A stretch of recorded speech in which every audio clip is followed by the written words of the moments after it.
Hi friends, ఈరోజు నేను ఆంధ్ర స్టైల్లో చేపల పులుసు ఎలా చేయాలనేది చూపిస్తానండి. చాలా టేస్ట్గా ఉంటుంది. అసలు చాలా సింపుల్గా ఈజీగా ప్రిపేర్ చేసుకోవచ్చు. ఎలా ప్రిపేర్ చేయాలనేది పక్కా కొలతలతో అయితే నేనైతే చూపిస్తాను, చూసేయండి. వీడియో ఎక్కడ కూడా స్కిప్ చేయకుండా చివరి వరకు చూడండి. ముందుగా నేను ఒక 3 కేజీస్ చేపలైతే తీసుకున్నానండి. మొత్తం అంతా కూడా శుభ్రంగా పసుపు అలాగే ఉప్పు అలాగే నిమ్మకాయతోటి మొత్తం అన్నీ కూడా బాగా క్లీన్ చేసేసి పక్కన పెట్టుకున్నాను. ఆ తర్వాత ఇంకా చేపల్లో సాల్ట్ మనం టేస్ట్కి ఎంత తినగలుగుతామో అంత సాల్ట్ అనేది యాడ్ చేసుకోవాలి. అలాగే 1 టేబుల్ స్పూన్ పసుపు అయితే యాడ్ చేసుకున్నానండి. ఆ తర్వాత స్పైసీకి మీరు ఎంత తినగలుగుతారో అంత కారం అనేది యాడ్ చేసుకోండి. నేనైతే ఒక 3-4 టేబుల్స్ అయితే కారం అనేది యాడ్ చేసుకున్నాను. ఎందుకంటే కొంచెం ఆంధ్ర స్టైల్ అనగానే మనకి కారం అనేది ఉండాలి కదా, కొంచెం స్పైసీగా అయితే తినగలుగుతాం కదా మనము. అందుకని చెప్పి కొద్దిగా కారం మా టేస్ట్కి తగ్గట్టు మేమైతే స్పైసీకి వేసుకున్నాము. చూసారు కదా, మొత్తం అన్నీ కూడా ఇలా కలిపేసుకొని పక్కన పెట్టుకోవాలి. తర్వాత ఒక గిన్నె తీసుకొని కొద్దిగా చేపల కూర అనగానే మనం బాగా వెడల్పు గిన్నె అయితే పెట్టుకోవాలండి. ఇంకా తర్వాత ఇందాక మనం కలుపుకున్నాం చూసారా, అది కొద్దిసేపు ఒక హాఫ్ అన్ అవర్ అట్లా పెట్టేసుకొని వదిలేసాను. ఆ తర్వాత అందుట్లో ఉల్లిపాయలు అలాగే కొంచెం కరివేపాకు, 2 టమాటాలు తీసుకున్నాను, ఒక 4 పచ్చిమిర్చి చీలికలు అయితే వేసుకున్నాను అనమాట. ఇవన్నీ కూడా వేసుకొని బాగా కలుపుకోవాలి. అలాగే ఇందుట్లో అల్లం వెల్లుల్లిపాయ పేస్ట్ కూడా వేసుకోవాలండి. మనం 3 కేజీస్ వండుకుంటున్నాం కాబట్టి ఒక 2 టేబుల్ స్పూన్ అల్లం వెల్లుల్లి పేస్ట్ వేసుకుంటే సరిపోతుంది. ఇంక తర్వాత కొంచెం కొత్తిమీర కూడా వేసుకొని మొత్తం అంతా కూడా బాగా కలుపుకోవాలి. ఇలా కలుపుకోవడం వలన ఆల్రెడీ మనం ముక్కలకి ఉప్పు కారం పసుపు ఇవన్నీ కూడా వేసి ఉంచాం కదా, అవన్నీ కూడా ముక్కలకైతే చక్కగా పట్టేసింది. ఆ తర్వాత మనం ఈ ఉల్లిపాయలు టమాటో ఇవన్నీ కూడా బాగా వేసుకొని కలుపుకోవాలి. ఇలా మొత్తం చేత్తోటే కలుపుకోవాలండి. ఇలా చేత్తోటి కలుపుకోవడం వల్ల ప్రతి ముక్కకి మనకి ఉప్పు కారం ఇవన్నీ కూడా మసాలాలు పడతాయి అన్నమాట. అందుకని చెప్పి మనం ఒకసారి బాగా కలిపేసేసుకోవాలి. టేస్ట్ అయితే చాలా బాగుంటుందండి. చాలా సింపుల్గా ఒక 10 మినిట్స్లో ఈ రెసిపీ అయితే మనం ప్రిపేర్ చేసేసుకోవచ్చు.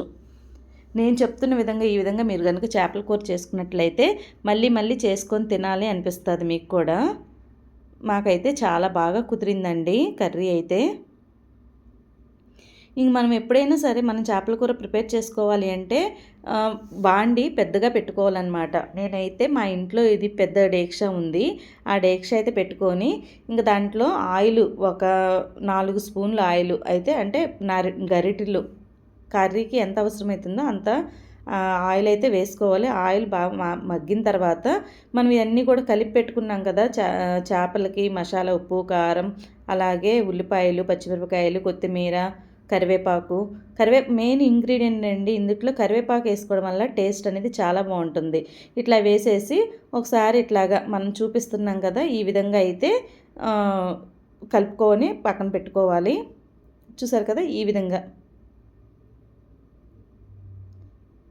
ఇలాగ మొత్తం అన్నీ కూడా కలుపుకున్న తర్వాత ఒకసారి కుదుపుకోవాలన్నమాట. ఇట్లా కదిపిన తర్వాత అది చక్కగా మగ్గేసేసి పైకి ఆయిల్ అనేది తేలుతూ ఉంటుంది. ఈ టైంలో మనకి పులుపు ఎంతైతే తినగలుగుతారో అంత చింతపండు రసం అయితే వేసుకోవాలి. ఇలా చింతపండు రసం వేసుకున్న తర్వాత ఒక్కసారి మళ్ళీ మొత్తం అంతా కూడా కలుపుకొని ఉడికించుకోవాలండి. ఇట్లా మనం గరిటె అయితే పెట్టకూడదు. చక్కగా వాటిని మనం 2 వైపులా పట్టేసుకొని గిన్నెని ఇట్లా కలపాలి. మూత పెట్టేసేసి ఒక 10 మినిట్స్ కనుక వదిలేసామనుకోండి, చక్కగా మనకి ఫిష్ అనేది మంచిగా రెడీ అవుతుంది. ఈలోపు కొంచెం కొబ్బరి అలాగే ధనియాలు అయితే వేసుకున్నాను అనమాట. కొంచెం గసగసాలు కొబ్బరి వేసుకొని పేస్ట్ అయితే చేస్తానండి. ఆ మిశ్రమాన్ని ఇప్పుడు ఉడుకుతున్న కర్రీలో అయితే వేసేసుకోవాలి. ఒక 10 మినిట్స్ అయిన తర్వాత ఇట్లా ఈ పేస్ట్ అయితే వేసుకోవాలి. ఈ పేస్ట్ వేసుకోవడం వల్ల కూడా మనకు కర్రీ అనేది చాలా టేస్ట్గా ఉంటుంది. ఇది మనం ఆంధ్ర స్టైలు చేపల పులుసు. అలాగే ఇది చీరాల స్టైల్ కూడా అండి. చీరాల్లో కూడా ఇలాగే చేస్తారు. చీరాల ఫేమస్ చేపల కూర విన్నారా వినలేదా మీరు? చీరాల చేపల పులుసు కూడా సేమ్ యాజ్ ఇట్ ఈజ్ ఇదే అనమాట. అసలు టేస్ట్ అయితే సూపర్గా ఉంటుంది. ఒక ముక్క తిందాం అనేవాళ్ళు ఒక 4-5 ముక్కలు ఈజీగా తినేస్తారనమాట. అసలు చేపల కూర ఇష్టం లేదన్న వాళ్ళు కూడా చాలా చక్కగా తింటారండి. టేస్ట్ అయితే అంత బాగుంటుంది. లాస్ట్లో కొంచెం మెంతులు ఆవాలు, జీలకర్ర కొద్దిగా డ్రై రోస్ట్ చేసుకుని ఆ పౌడర్ అయితే కొద్దిగా అయితే వేసుకున్నాము. చూసారు కదా, ఈ విధంగా చేపల కూర అయితే రెడీ చేసుకోవాలి. అసలు ఒక 10 మినిట్స్లో మనకి ఫిష్ కర్రీ అయితే రెడీ అయిపోతుంది. చాలా సింపుల్గా ఈజీగా మనం ఇలా చేపల కూర అయితే ప్రిపేర్ చేసుకోవచ్చు. ఆంధ్ర స్టైల్ చేపల కూర.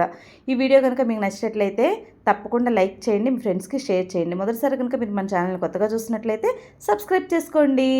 ఇంకా చేపల కూర తినేసేసిన తర్వాత ఈవినింగ్ అయితే మేము సరదాగా బయటికి అయితే వెళ్ళాము. సడన్గా వర్షం అయితే వచ్చింది. ఇంకా చూసారు కదా, మొత్తం అంతా కూడా బాగా వర్షం అయితే వచ్చింది.